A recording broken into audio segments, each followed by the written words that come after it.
तो hello friends, मैं हूं राहुल कुमार। बहुत सारे लोग जो भी बीएसएससी सेकंड इंटर लेवल का फॉर्म फिल किए हैं, हमेशा वीडियो पे कमेंट रहता है या पर्सनली भी टेलीग्राम चैनल पे कमेंट करते हैं कि भैया बीएसएससी सेकंड इंटर लेवल का एग्जाम कब होगा। तो आज के इस वीडियो में उसके बारे में ही डिटेल में बताएंगे, साथ में आपको क्या करना चाहिए ऐसे टाइम में, क्योंकि बहुत सारे लोग डीमोटिवेट हो जाते हैं। उनको लगता है कि तैयारी क्या करे नहीं करे, और अभी बहुत सारा एग्जाम भी है, जैसे रेलवे का एग्जाम है, टेक्नीशियन अभी हो रहा है हाल फिलहाल में, और ऐसे रेलवे एमटीएस का भी एग्जाम आ चुका है। फिर graduate level, under graduate level यानी कि 12th लेवल का रेलवे का भी एग्जाम होने वाला है अप्रैल मई में।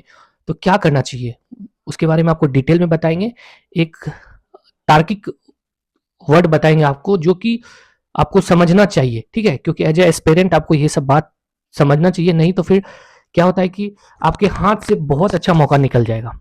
ठीक है, तो वीडियो में अंत तक बने रहना। किसी भी कॉम्पिटेटिव एग्जाम की आप तैयारी कर रहे हो तो मेरे चैनल को आप सब्सक्राइब कर सकते हो। इसी तरह से कुछ ना कुछ एग्जाम से रिलेटेड जो बात हम लोगों के साथ घटता है उसको ओवरकम कैसे करना है उसके बारे में बताते रहेंगे, ठीक है, और बीच में कोशिश करेंगे आपसे रिलेट होने का। ठीक है, चलो वीडियो स्टार्ट करते हैं। सबसे पहले देखो, बात क्या है कि हमारा exam BSSC second inter level का जो जेन्युइन बताते हैं। अब बीएसएससी कुछ बता नहीं रही है एग्जाम कब होगा नहीं होगा। जितने भी लोग आप यूट्यूब पे अगर आप ये सुनते होगे कि एग्जाम ऐसे हो जाएगा वैसे हो जाएगा, तो आप जो भी बोल रहा है बस वीडियो में व्यूज बढ़ाने के लिए बोल रहा है और कुछ भी नहीं। क्योंकि जो सोर्स हम लोगों को, जहां से हम लोगों को भी पता चलता था, और हम लोग तो डायरेक्ट कमीशन ऑफिस में ही आदमी जाता था वहां पूछने के लिए, बाहर में सूचना पूछताछ काउंटर है, तो पहले वहां से पता चलता था, ठीक है। लेकिन अब क्या हो गया, कोई भी कुछ नहीं बता रहा। लेट होने का एक ही रीजन है कि अभी तक बीएसएससी ये डिसाइड नहीं करी है कि एग्जाम कौन कंडक्ट कराएगा, ठीक है। 20 से 30 लाख फॉर्म गिरा है, छोटा मोटा फॉर्म है नहीं कि कोई भी एग्जाम कंडक्ट करा देगा। 20 से 30 लाख है, और चीटिंग अगर होता है तभी किस तरह से लोग भीड़ जाते हैं, ठीक है। आंदोलन में वो आप देख ही रहे होगे कि बीपीएससी का एग्जाम हुआ है तो क्या हुआ है। और सरकार ये नहीं चाहती है कि अगर बीएसएससी का एग्जाम हो और इस तरह का हो हंगामा हो, क्योंकि बीपीएससी में तो सोचो कि कम 3 से 4 लाख लोग फॉर्म भरे थे, लेकिन इसका 10 गुना है। अगर 10% भी उसका आ जाएगा तो लगभग 3 लाख 4 लाख लोग रोड पे अगर उतर जाएगा तो फिर क्या हाल होगा सरकार का। तो ये सब बात है जिसकी वजह से एग्जाम लेने में कमीशन हो या सरकार की ओर से वो सब हिचकिचा रहा है। और जब तक एक अच्छे वेंडर को देगा नहीं तब तक तो एग्जाम अच्छे से होगा नहीं। अभी आप देख रहे हो कि ऑनलाइन में फ्रॉड हो रहा है। एसएससी सीजीएल जो सेंट्रल लेवल का एग्जाम है उसमें भी आपको पता चल रहा ही होगा कि उसमें भी फ्रॉड हो रखा है। बहुत ऐसा भी हुआ है कि जो बंदा एग्जाम नहीं दिया है उसका भी रिजल्ट में नाम है, ऐसा भी है, ठीक है। तो ये सब चीज से सरकार चाहेगी बचना। क्यों बचना चाहेगी कि अभी हाल फिलहाल में एग्जाम है, सॉरी हाल फिलहाल में जो हमारे यहाँ इलेक्शन है वो बिहार का ही इलेक्शन है। सेंट्रल का रहता है तो चलो कोई बात भी होता है, लेकिन बिहार का इलेक्शन है। और ये जो एग्जाम का बार बार क्वेश्चन पेपर लीक होना ये बहुत बड़ा इम्पैक्ट डाल सकती है सरकार के चुनाव में, क्योंकि स्टूडेंट लोग थोड़ा गुस्सा है तो सरकार थोड़ा यहाँ पे ध्यान करेगी। अब आप देखो, जो आपको हम समझाना चाह रहे हैं कि रेलवे का एग्जाम इस मंथ तक है, फिर नेक्स्ट मंथ में कुछ दिन सीजीएल का एग्जाम है, एसएससी सीजीएल का मेंस होना है, फिर कुछ और डेट का एग्जाम जैसे मेरे को लग रहा है होने वाला है, ठीक है। फिर उसके बाद फेब मार्च में तो अभी कुछ वैसा दिख नहीं रहा, और उसके बाद अप्रैल से फिर ऐसा सब जगह चर्चा हो रही है कि ग्रेजुएट लेवल का एग्जाम होगा। अगर इधर एग्जाम मान लो जैन से फेब के बीच में एग्जाम अगर सरकार नहीं लेती तो फिर आपको सोच लो कि अप्रैल मई जून में ही एग्जाम होगा, क्योंकि बीच में फिर डेट ही खाली नहीं है, ठीक है। तो जैसे बहुत सारे लोग मेरे से पूछते हैं कि भैया एग्जाम कब होगा, तो भाई अभी इसका आंसर मेरे पास नहीं है। फिर भी आप लोगों को तैयारी तो करना ही पड़ेगा, क्योंकि हम लोग कुछ कर नहीं सकते। हमारे हाथ में एग्जाम को लेकर, एग्जाम के डेट को लेकर कुछ भी नहीं है, हमारे हाथ में सिर्फ है तैयारी, ठीक है। और देखो बिहार का हमेशा से आदत है कि अचानक कुछ कुछ भी कर देता है। अभी कुछ भी सुरसार नहीं है, कुछ भी थोड़ा सा उसका भनक भी नहीं पता चला, लेकिन अचानक निकाल देगा कि 20 दिन के बाद एग्जाम है। तो आप लोग क्या करोगे, ठीक है।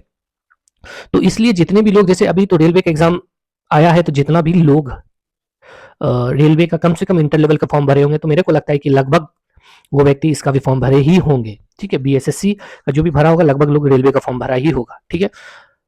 तो मेरा ये कहना है कि आप तैयारी करो अच्छे से। आप बीएसएससी को का एग्जाम लेट हो रहा है तो उसको नेग्लेक्ट करके नहीं चलना, कभी नहीं चलना। क्यों?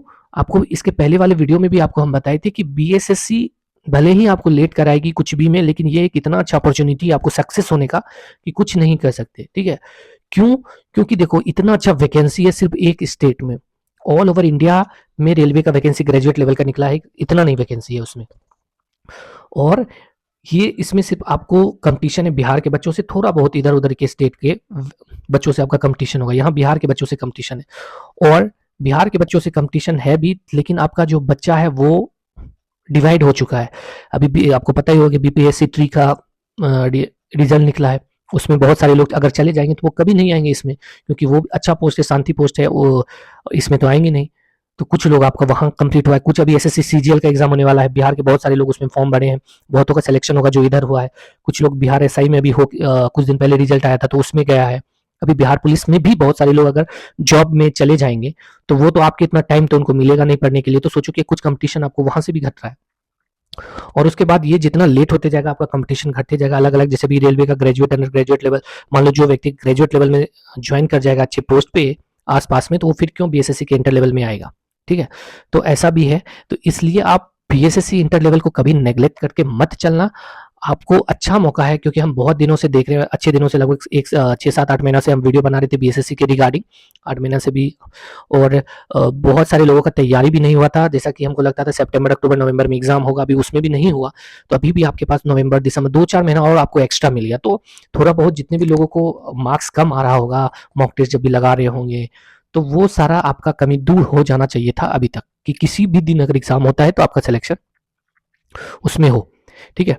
और अभी मान लो बीएसएससी और रेलवे का जो भी फॉर्म अगर भरे होगे, भरे तो हो गए हो, जितने भी बॉयज कैंडिडेट हो, गर्ल कैंडिडेट हो सकते हैं कि रेलवे का फॉर्म नहीं भरी होगी, लेकिन जो भी फॉर्म भरा होगा, तो देखो लगभग जो बीएस रेलवे का जो सिलेबस है मैथ्स का, रीजनिंग का, ये आपको लगभग सेम ही रहेगा, साइंस भी लगभग सेम रहेगा, जीके में कुछ मतलब 15 20 क्वेश्चन का सिर्फ डिफरेंस रहेगा, जिसमें थोड़ा सा बिहार तो सेंट्रल लेवल में पूछेगा नहीं, तो इसमें थोड़ा बिहार रहेगा, बिहार का करंट रहेगा, और करंट पूछने का थोड़ा बहुत तरीका अलग रहेगा। बाकी बात मतलब 15 20 क्वेश्चन ही अलग रहेगा, वो भी जीके में। और इसको 15 20 क्वेश्चन को छोड़ दो तो 130 क्वेश्चन, अगर आप रेलवे की तैयारी कर रहे हो तो 130 क्वेश्चन आपको वहां से उसके तैयारी से आपका कंप्लीट हो जाएगा।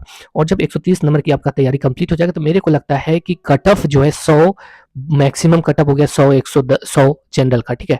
उससे ज्यादा कट ऑफ नहीं जाएगा, क्योंकि हमारे टाइम में भी क्वेश्चन बहुत आउट हुआ था, फिर भी ओबीसी का 90 से 95 ही कट ऑफ गया था, और जनरल का भी उसी तरह से कट ऑफ 5 से 6 नंबर ज्यादा था। तो अभी और ऐसा नहीं है कि उस टाइम पढ़ने वाले लोग नहीं थे, या फिर हर टाइम में उतना ही पढ़ने वाला लोग रहता है, ठीक है, जितना भी रहेगा, और उस टाइम भी सीट उतना ही था जितना भी है, ठीक है। तो लगभग सब कुछ सेम है, और कुछ कुछ सीट धीरे धीरे बढ़ ही रहा है बीएसएससी इंटर लेवल में। इधर भी 6 पोस्ट को किसी चीज का बढ़ा है, तो और पोस्ट 5 1 2 हजार और पोस्ट बढ़ जाएगा लास्ट में ज्वाइनिंग करते करते, ठीक। तो मेरा आप लोगों से यही गुजारिश है कि तैयारी करना है, लेकिन बीएसएससी को नेग्लेक्ट नहीं करके चलना है। रेलवे की तैयारी करना है, बीएसएससी को नेग्लेक्ट करके एकदम नहीं चलना है, ठीक है। आपको जैसे आप रेलवे की तैयारी कर रहे हो तो आपको साइंस उससे कवर हो जाएगा, रीजनिंग मैथ कवर हो जाएगा, थोड़ा सा जो जीके का पोर्शन है, थोड़ा सा बिहार का पोर्शन है, वो आप रेगुलर इंटरवल में देखते रहना, किसी संडे के दिन या और भी कोई दिन, मतलब खुद से मैनेज करके, ठीक है। वो देखोगे तो आपको क्या होगा, अचानक कभी एग्जाम का डेट मान लो फरवरी में दे दिया, मान लो जनवरी के लास्ट में दे दिया, ठीक है, तो आप अचानक फिर क्या होगा कि वो होता है ना कि जब अचानक मिल जाता है तो फिर आपको समझ में नहीं आने लगेगा कि किस तरह से क्या करें नहीं करें, तो वो होने वाला हो जाएगा। तो क्योंकि बिहार का भी देखो, बिहार का दौर भी क्या कहता है, बिहार पुलिस का दौर अचानक दे दिया, 15 से 20 दिन का टाइम दिया, तो उसी तरह से ये भी हो सकता है, ठीक है। तो अभी आप लोग जो है, बहुत सारे लोग कमेंट करते हैं कि वो जायज़ है कमेंट करना कि एग्जाम कब होगा, कुछ बताइए इसके बारे में, क्योंकि अभी हम इसके बारे में उतना वीडियो नहीं बना रहे हैं, ज़्यादातर रेलवे की कोशिश कर रहे हैं। तो बस नहीं बनाने का एक ही रीज़न है भाई, कि एग्जाम के डेट के बारे में कुछ पता चल ही नहीं रहा, और फालतू का आपको रोज बोल दे कि एग्जाम का डेट अब आएगा कब आएगा, तो वो भी अच्छा नहीं लगता, ठीक है। लेकिन मेरा एक ही रिक्वेस्ट है आपसे कि आप जरूर कॉम्पिटेटिव बीएसएससी को नेग्लेक्ट करके मत चलना, बीएसएससी को भी लेके चलना साथ साथ, ठीक है। क्योंकि ये आपको मीडियम भी स्टूडेंट हो, वो ये आपको सिलेक्शन करा जाएगा। गर्ल्स कैंडिडेट को खास करके बोल रहे हैं कि आप अगर रेलवे में झोंक दियो खुद को, तो थोड़ा सा बीएसएससी के लिए अपने आप को बचा के रखना। क्यों? क्योंकि रेलवे में गर्ल्स के लिए कोई अलग कटअप नहीं निकलता, जबकि बिहार में गर्ल्स के लिए अलग कटअप निकलता है, ठीक है। तो यहाँ पे सिलेक्शन लेना आपको ज्यादा आसान है, कहाँ के अकॉर्डिंग, सेंट्रल के अकॉर्डिंग, ठीक है। तो फिर वही आपको है, वहां पे आपको ज्यादा कंपटीशन, यहाँ पे उसके बजाय थोड़ा कम कंपटीशन है, थोड़ा क्या बहुत ही कम कंपटीशन है। तो आप जो भी गर्ल्स कैंडिडेट हो, वो थोड़ा आपका जो है झुकाव बीएसएससी की ओर ज्यादा होना चाहिए, ताकि आप और अपने स्टेट में नौकरी मिल जाएगा, उससे बढ़कर क्या, फिर आप अलग अलग से भी तैयारी कर सकते हो, ठीक है।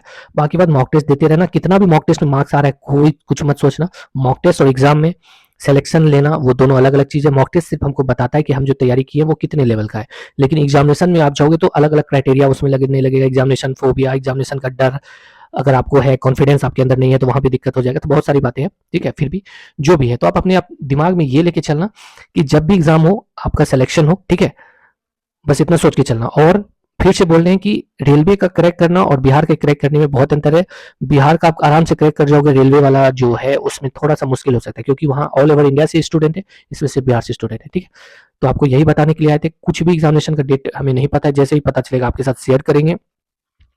और कुछ आपको रेलवे का भी तैयारी करने में कुछ सहायता चाहिए तो मेरे को कमेंट करो या फिर मेरा टेलीग्राम चैनल है राहुल A1 मैथ्स, वहाँ से जुड़ो, आपको ज़रूर हेल्प करेंगे, ठीक है? चलो बाय।